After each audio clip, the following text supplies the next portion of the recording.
పహల్గామ్ ఉగ్రదాడి నేపథ్యంలో భారత్ పాకిస్తాన్ల మధ్య ఉద్రిక్త పరిస్థితులు నెలకొన్నాయి. దీంతో సరిహద్దు ప్రాంతాల్లోని ప్రజలు అప్రమత్తమవుతున్నారు.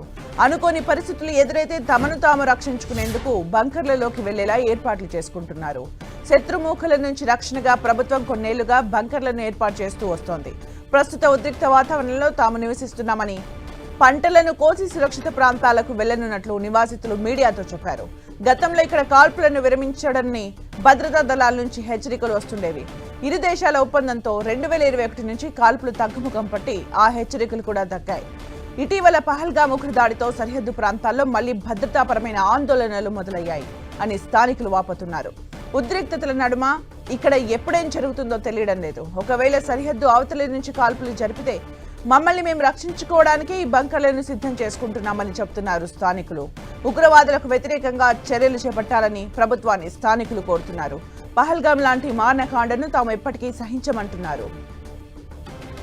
ఉగ్రదాడులు, కాల్పుల నుంచి రక్షణగా ప్రభుత్వం ప్రజలకు బంకర్లను ఏర్పాటు చేస్తూ వస్తోంది.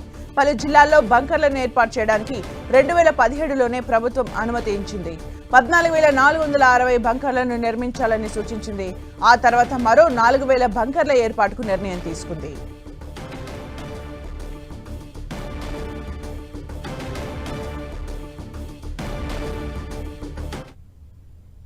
పహల్గామ్ అటాక్ కు సంబంధించి ఇంటెలిజెన్స్ ఏజెన్సీలు టెర్రరిస్టుల జాబితా రిలీజ్ చేశారు. మొత్తం 14 మంది ఉగ్రవాదులతో లిస్టు విడుదల చేశారు. పాక్ ఆర్థిక సాయంతో వీళ్లు ఉగ్ర కార్యకలాపాలకు పాల్పడుతున్నట్లు గుర్తించారు. హిజ్బుల్ ముజాహిదీన్, లష్కరే తోయిబా, జైషే మహమ్మద్ గ్రూప్ కు చెందినట్లు తెలిపారు. ఇప్పటికే 3 ఊహా చిత్రాలు విడుదల చేసింది ఆర్మీ.